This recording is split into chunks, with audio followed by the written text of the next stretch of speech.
सारी वर्षा को भी हरा देता है। वो जीव है बाज, क्योंकि वो समस्या की जड़ों से ऊपर उड़ता है। वो गरजते मेघों से, कड़कती बिजलियों से, भारी वर्षा से, इन सब से ऊपर। यही अंतर है हारने वालों में और जीतने वालों में। ये युद्ध हार और जीत का नहीं, समस्या और सोच का है। यदि आप अपनी सोच को छोटी रखेंगे तो समस्या बड़ी हो जाएगी, और यदि आप अपनी सोच को बड़ी रखेंगे तो समस्या छोटी हो जाएगी। वो कृष्ण तो मेरा रूप रखकर सबको भ्रमित करता रहता है। बहरूपिया मात्र है वो तो।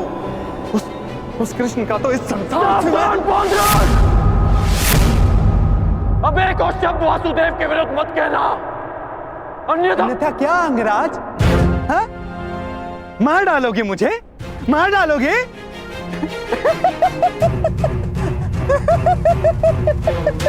दुर्योधन, तनिक देखो तुम्हारी सेना का ये वीर कहीं वास्तविकता में उस छलिए का गुप्तचर तो नहीं है?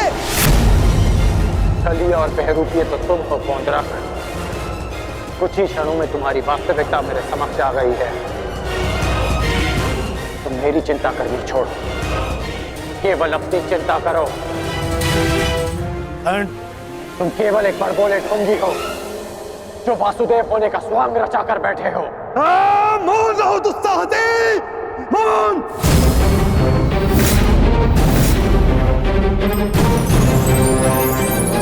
तेरा इतना दुस्साहस कि तो मुझे पौंद्र का वासुदेव को ढोंगी कहता है, मूर्ख!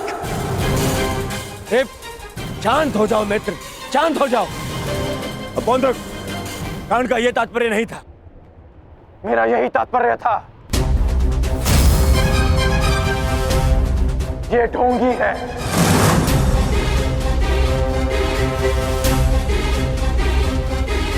यदि तुम वास्तव में वासुदेव हो तो मुझे निशस्त्र करके दिखाओ। मैं तुम्हें चुनौती देता हूं। पौंद्र वासुदेव को चुनौती?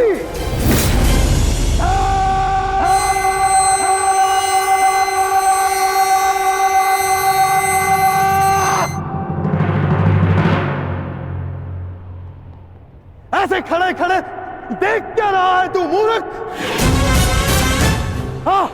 हाँ, मेरे साथ युद्ध कर। मेरे हाथों मरेगा, तुझे मोक्ष मिलेगा। हाँ, जिस प्रकार आज मैं तेरा अंत करने वाला हूं, उसी प्रकार मैं उस कृष्ण का भी अंत करूंगा, उस रणछोड़ का।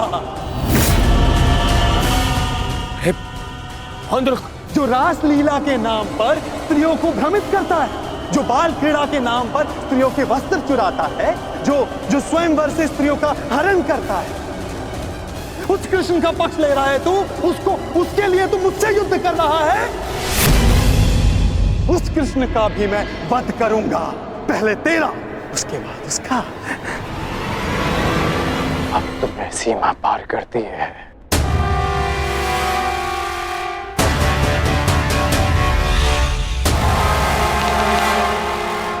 नहीं मित्र, नहीं मित्र, आज इस पौंद्र का अंतिम दिवस है।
अगला प्रहार तुम्हारे सीने को चीर देगा पौंद्रक। क्षमा मांगो।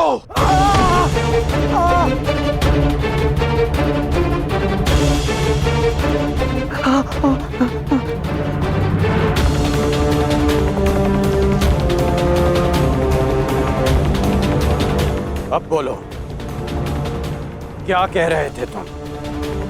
कौन हो तुम? मैं ही हूं वास्तविक वासुदेव। पौंद्रक वासुदेव मैं ही हूं। पाखंडी! नहीं गण, मित्र नहीं, नहीं मित्र। रुक जाओ अंगराज।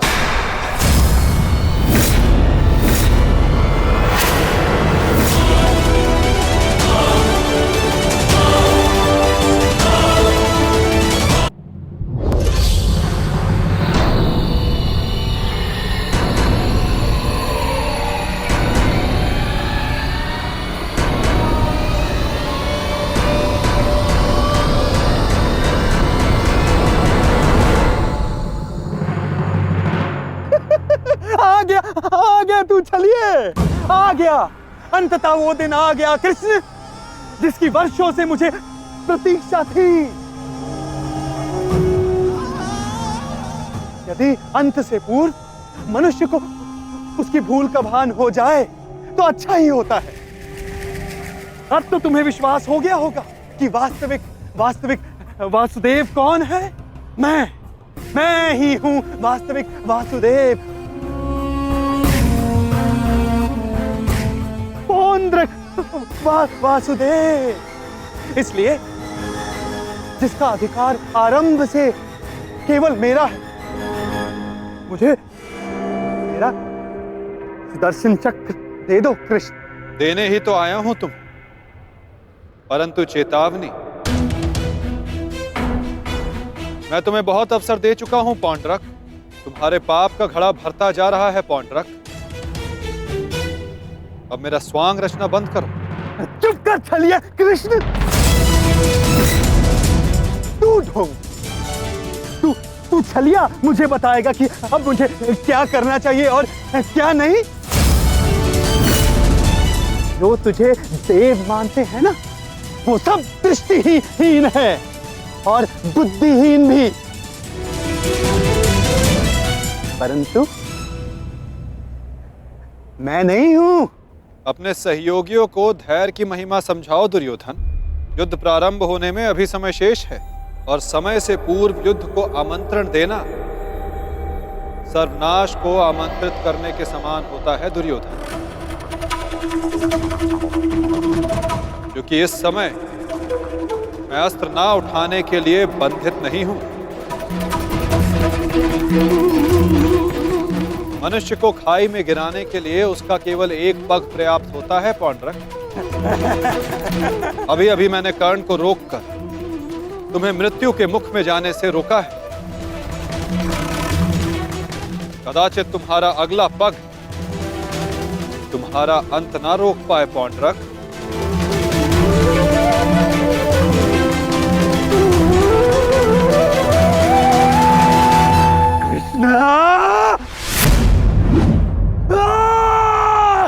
बंद कर ये भाषण छलिए।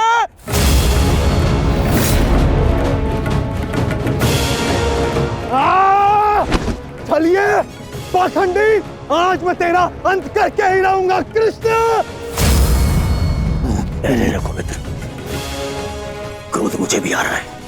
अपने क्रोध को युद्ध के लिए बचा के रखो।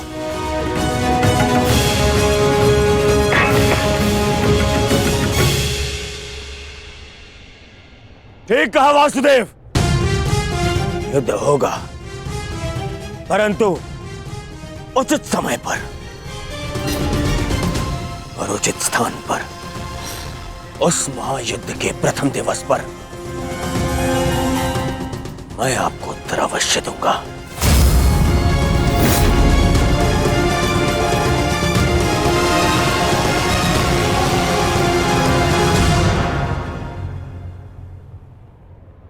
तुम चोटिल हो मित्र, आओ तुम्हें तुम्हारे शिविर पर छोड़ दूं। आओ।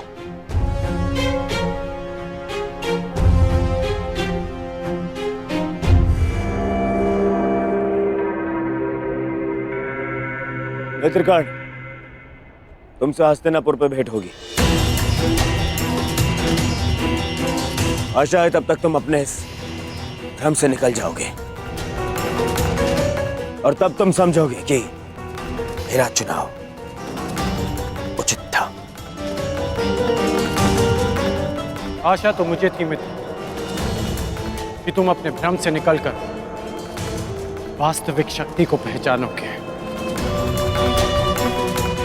परंतु अब कोई लाभ नहीं। जो हानि तुमने स्वयं को और हम सबको पहुंचानी थी, वो तुम पहुंचा चुके हो। चल मोटे, आजा। कृष्ण, मैं अपना सुदर्शन चक्र तुझसे लेकर रहूंगा, जिस पर आरंभ से केवल मेरा अधिकार था, है और रहेगा।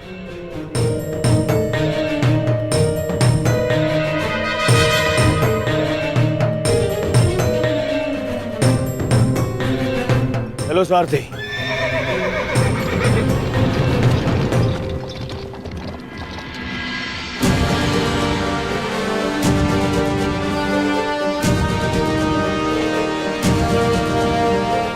प्रणिपात वासुदेव, आज्ञा दें। इतनी भी क्या शीघ्रता मित्र?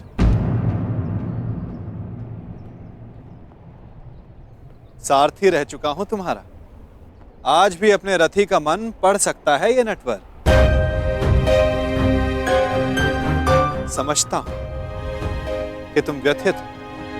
क्या अपने मन की बात अपने सारथी से नहीं कहोगे तुम?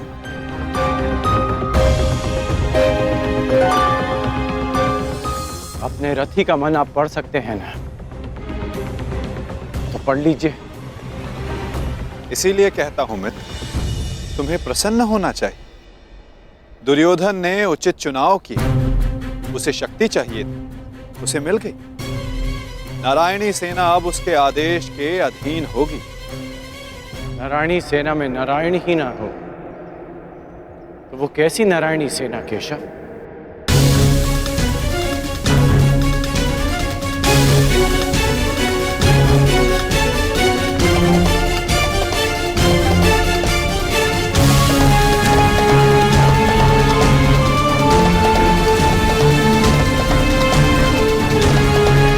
जो दुर्योधन ना पहचान सका वो आप जानते हैं, और उसे मैं भी देख सकता हूं। जिस क्षण उसने आपको त्याग कर सेना को चुना, उसी क्षण उसने विजयश्री थाल में सजाकर पांडवों को भेंट कर दी।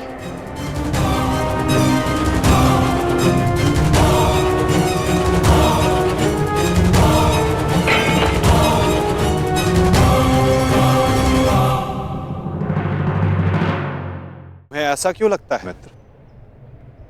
नारायणी सेना दुर्योधन के अधीन होने से उसकी शक्ति में वृद्धि अवश्य हुई है, तुम्हें नहीं लगता कि अर्जुन ने भूल की? क्या मिला उसे निहत्थे कृष्ण को चुनने से? जिसके हाथ के संकेत से सृष्टि बनती है और बिगड़ती है, वो कैसे निहत्था हो सकता है वासुदेव? परंतु सत्य ये भी है मित्र कि मेरे युद्ध में उपस्थित रहने पर भी मैं युद्ध नहीं करूं, तो फिर मुझसे किसी को क्या हानि और क्या लाभ? सबसे बड़ा अस्त्र तो आप चला चुके हैं, स्वयं को दुर्योधन के विपक्ष में रखकर। आप ही कहते हैं ना कि निर्णय ना लेना भी कभी कभी सबसे महत्वपूर्ण निर्णय होता है, कि हम पक्ष ना चुनकर भी कभी कभी पक्षपात कर जाते हैं, भले ही संसार ना देख पाए। परंतु मैं जानता हूं कि आपने पक्ष लिया है वासुदेव।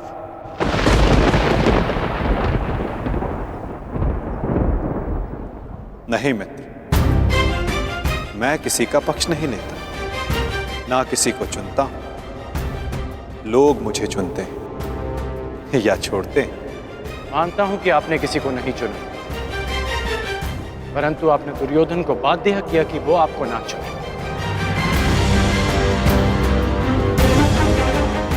आपने ऐसी परिस्थितियां उत्पन्न की कि वो ही आपको चुने जिसे आप चुनना चाहते हैं।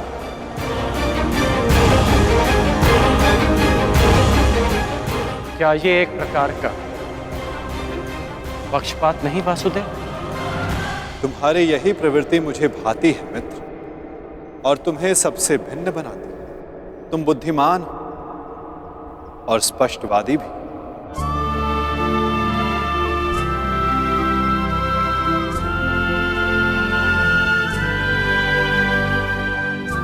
ऐसा होकर भी क्या लाभ वासुदेव, जब मैं आपका साथ ना पा सका।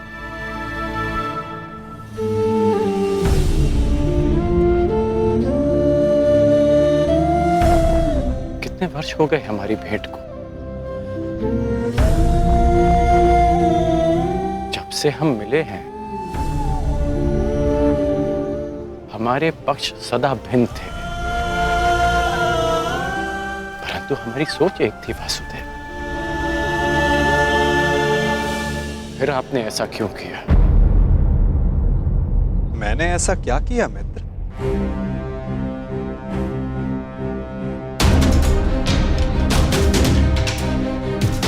आप सब जानते हैं फिर भी ये प्रश्न कर रहे हैं। अब तो मान जाइए कि आप पक्षपाती हैं। कैसा पक्षपात अंगराज? विराट नगर में मैंने कौरवों और पांडवों को समान अवसर दिया कि द्वारका आकर मुझसे पहले जो समर्थन की मांग करेगा मैं उसी का समर्थन करूंगा। विराट नगर में जब आपने वचन दिया, वहां सब उपस्थित थे, परंतु द्वारका में जो घटित हुआ वो केवल दुर्योधन और अर्जुन ही जानते हैं। दुर्योधन को केवल आपने भ्रम दिया और शक्ति दी अर्जुन को।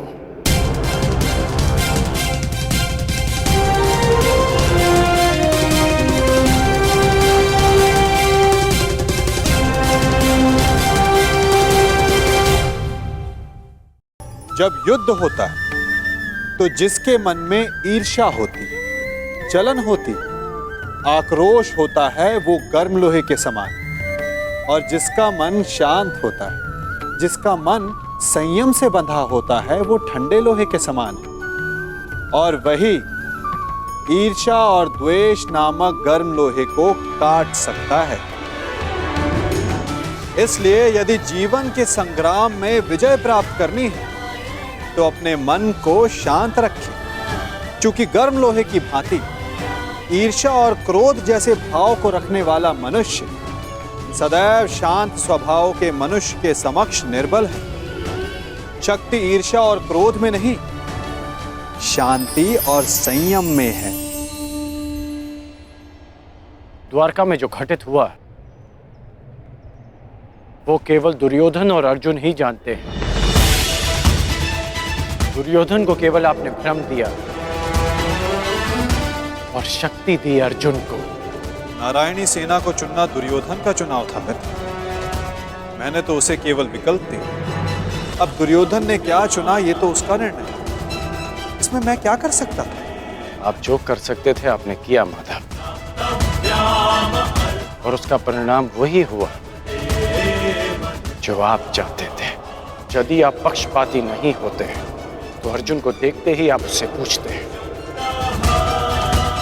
कि वो युधिष्ठिर के स्थान पर वहां क्या कर रहा है, परंतु आपने ऐसा नहीं किया।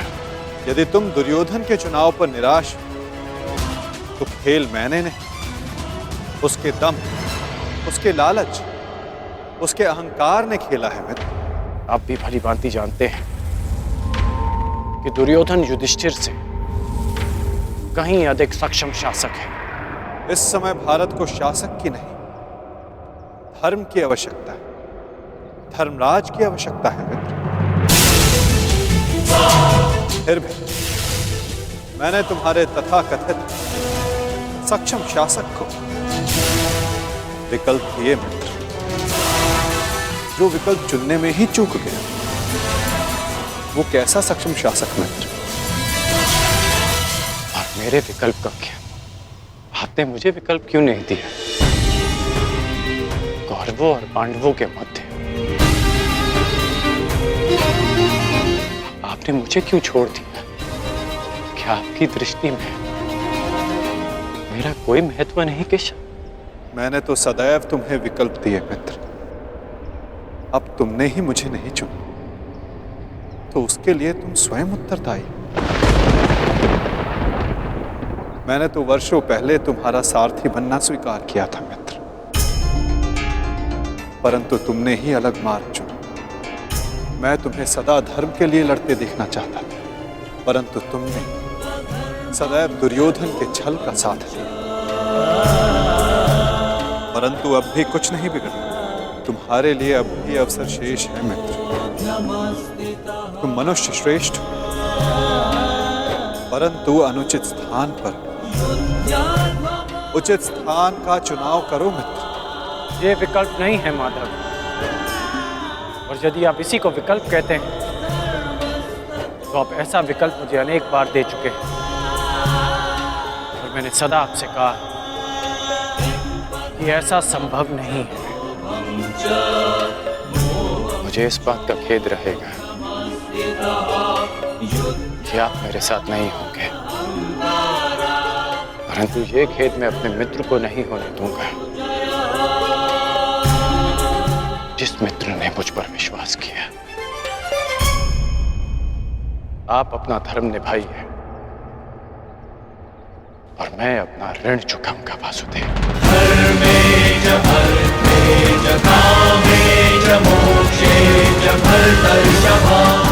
युद्ध में भेंट होगी। प्रणिपात वासुदेव।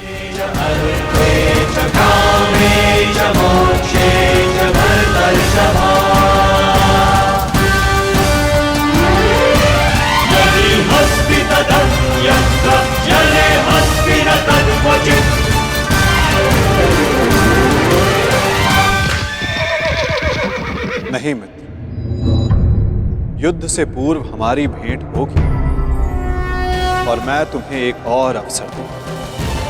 तुम्हें आभास कराऊंगा कि जितना सम्मान तुम्हें चाहिए उससे कहीं अधिक सम्मान के योग्य हो तुम। अगली भेंट में तुम्हारी वास्तविकता से भेंट करवाऊंगा मित्र। तुम्हें ज्ञात होगा कि तुम वास्तव में कौन हो। आशा है कि उस दिन तुम उचित विकल्प चुनोगे मित्र।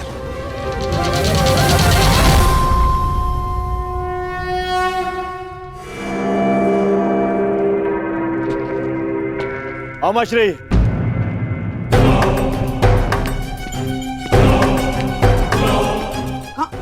कहाँ थे तुम?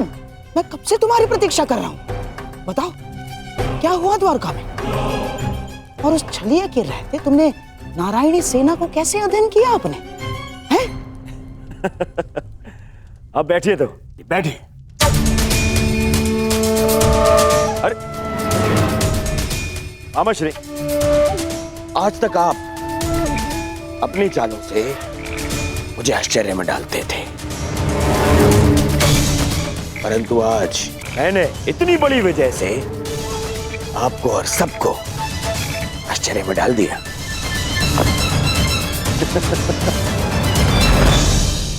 सब इतने प्रसन्न है मेरे इस निर्णय से, सवाए मेरे मित्र कर्ण के। समझ में नहीं आता उसे अभी भी ऐसा क्यों लगता है कि मुझे सेना को छोड़ के उसने हत्या कृष्ण को चुनना चाहिए था।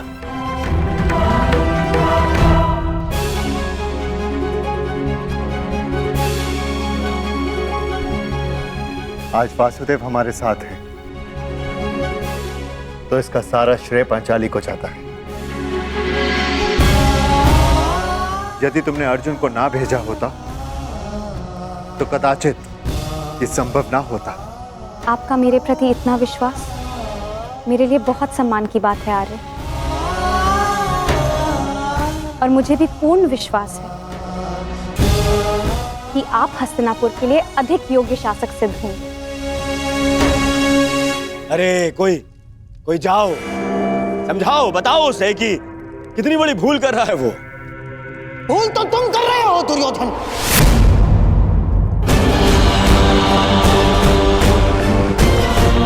आज पहली बार मैं कर्ण से सहमत हूं। तुम्हें नारायणी सेना के स्थान पर कृष्ण को ही चुनना था। ये क्या कर लिया तुमने? अरे मैंने क्या किया मामाश्री? उस कृष्ण ने वहां वचन दिया कि वो युद्ध में अस्त्र नहीं उठाएगा, तो फिर मैं नारायणी सेना को छोड़कर उस निहत्थे कृष्ण को चुनकर क्या कर लेता? अब हमारे विरुद्ध पूरी नारायणी सेना होगी जो हर प्रकार की व्यूह रचना में निपुण है। हमें अपने सैनिकों को श्रेष्ठ प्रशिक्षण देना होगा। जब तक माधव हमारे साथ है नकुल, हमें किसी बात की चिंता करने की कोई आवश्यकता नहीं। यदि आज वो हमारे पक्ष में होता तो पांडवों के लिए नहीं, आज वो हमारे लिए रणनीति बनाता, हमारे लिए। उसका वास्तविक अस्त्र तो उसकी नीति ही है। वो कृष्ण कोई साधारण मनुष्य नहीं है ना। अरे महामायावी है वो, महामायावी। वो समय को अपने मुताबिक चलाना जानता है, और इतना ही नहीं, वो अपने पक्ष के अनुसार परिस्थितियां भी बदल देता है। समझ गए? इसीलिए हम आरंभ से चाहते थे कि पांडवों से कैसे अलग कर दिया जाए उस छलिए को, परंतु तुमने इतना बड़ा अवसर गवा दिया। क्या किया ये है? क्या कर दिया ये तुमने?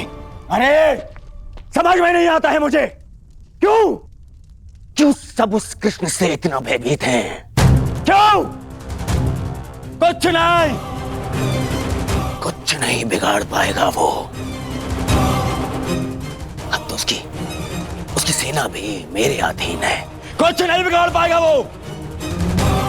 देखो दुर्योधन, अब इस बात पर वाद विवाद करके समय व्यर्थ करने से कोई लाभ नहीं। जो हानि होनी थी वो तो हो चुकी। अब इस हानि की भरपाई करने का समय आ गया है। उचित कहा आर्य।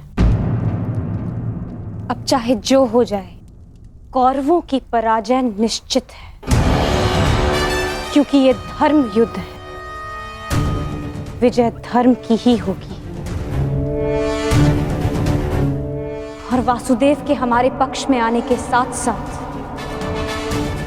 न्याय और धर्म भी हमारे पक्ष में है। विजय हमारी होगी। न्यायानाम अधिकाराणाम ये महाभारत भारत का नव निर्माण करेगा।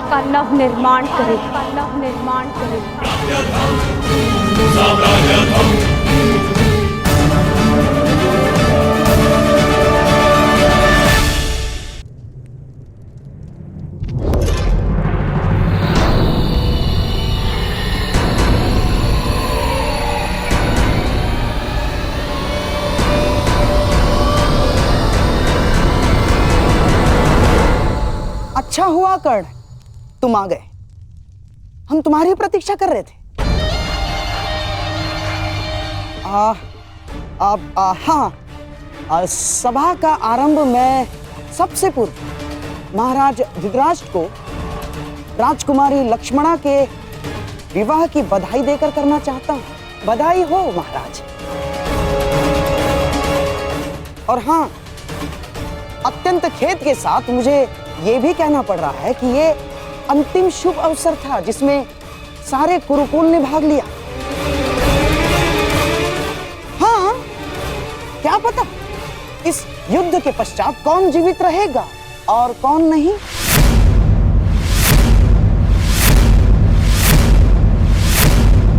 स्पष्ट रूप से कहिए गंधार राज, आपका तात्पर्य क्या है? अब से पूर्व तो आपने इस प्रकार के विचार कभी प्रकट नहीं किए, और अब जब दुर्योधन ने कृष्ण को ना चुनकर नारायणी सेना को चुना है, तो अब इस प्रकार के विचार क्यों? आपका प्रश्न उचित है महामहिम, परंतु यदि मैं अपनी भूल स्वीकार भी करता हूं तो क्या वो भूल मैं सुधार सकता हूं? कर्ण, तुम्हारा इस विषय में क्या कहना है? मेरा मानना है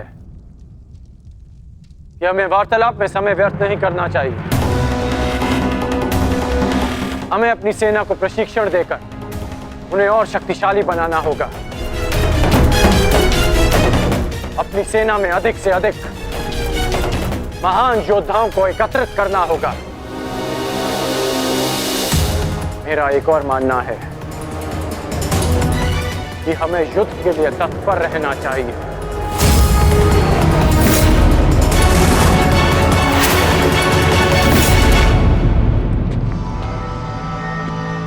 क्या तुम्हें भी यहाँ उपस्थित होने के लिए कहा गया? हाँ भ्राताश्री, मुझे प्रहरी ने निद्रा से उठाकर संदेश दिया कि हमें शीघ्र ही यहाँ उपस्थित होना है। परंतु क्यों और किसके आदेश पे? ये आदेश मैंने दिया है।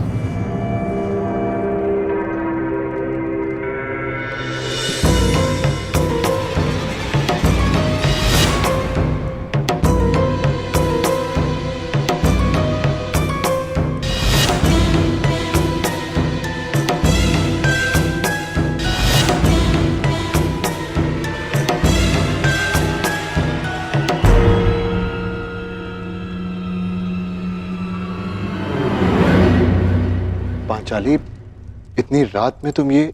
क्योंकि ये समय सोने का नहीं है धर्मराज, जागने का है। और जो बात मैं कहना चाहती हूं उसके लिए सूर्योदय की प्रतीक्षा नहीं कर सकती। ऐसा क्या है पांचाली?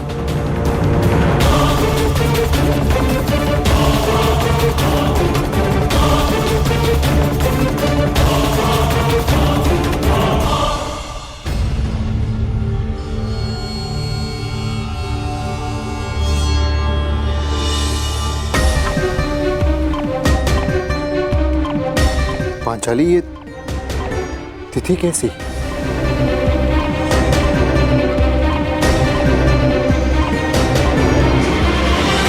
ये वो तिथि है आर्य जिस दिन हम कौरवों के विरुद्ध युद्ध आरंभ करेंगे। यदि ये युद्ध हुआ तो कितने योद्धा और कितने सैनिक मारे जाएंगे? महाराज, इस तथ्य से सभा में उपस्थित सभी मनुष्य अवगत हैं। हाँ, ये भी तो हो सकता है कि हम में से किसी को युद्ध में जाने की आवश्यकता ना पड़े।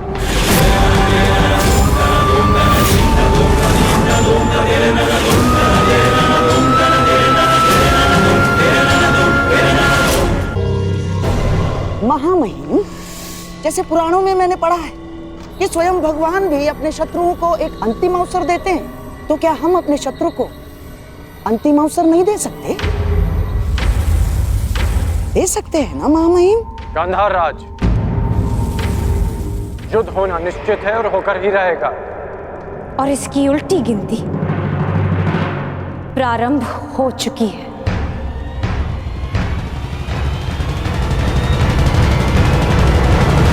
मैं तुम्हारे विचारों से सहमत नहीं हूं।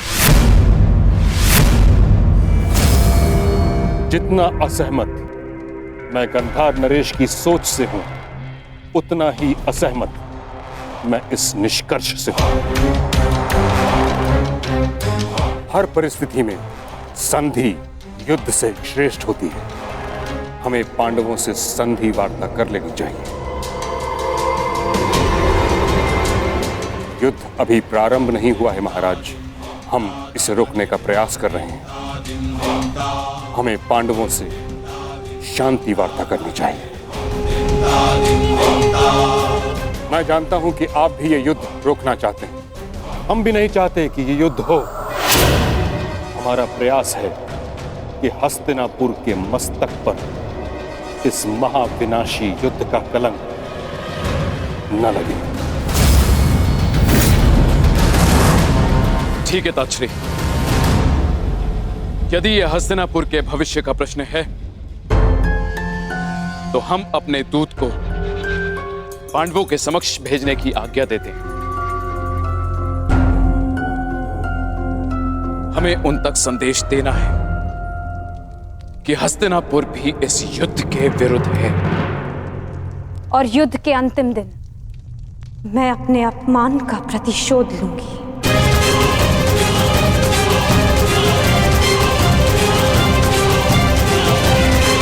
जिस दिन दुर्योधन का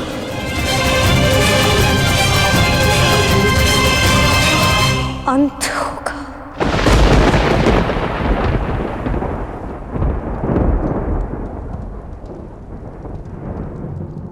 महाराज ऐसे ये मेरा अंतिम निर्णय है कर्ण। हमें अपनी ओर से एक प्रतिनिधि चुनना होगा। क्या आपके मस्तिष्क में कोई नाम है महाराज? संजय।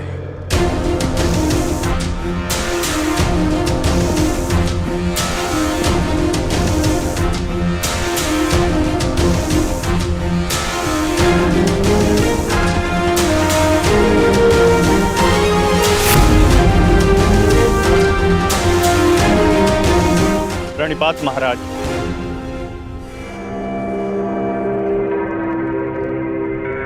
मुझे भी संजय के साथ जाने की आज्ञा दीजिए महाराज। नहीं कर्ण, यह एक अत्यंत संवेदनशील प्रकरण है। हमें योद्धा नहीं, नीति परख मनुष्य चाहिए।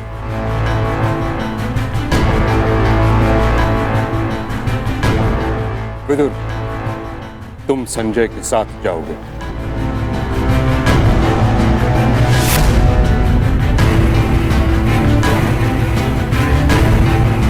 तो ठीक है, विदुर और संजय दोनों हस्तिनापुर की ओर से शांति प्रस्ताव लेकर जाएंगे। यह एक पारिवारिक प्रकरण है और हम नहीं चाहते कि परिजन ही परिजनों का रक्त बहाए। उचित है पांचाली, उचित है। अब ये युद्ध तुम्हारे बताए हुए दिन ही आरंभ होगा।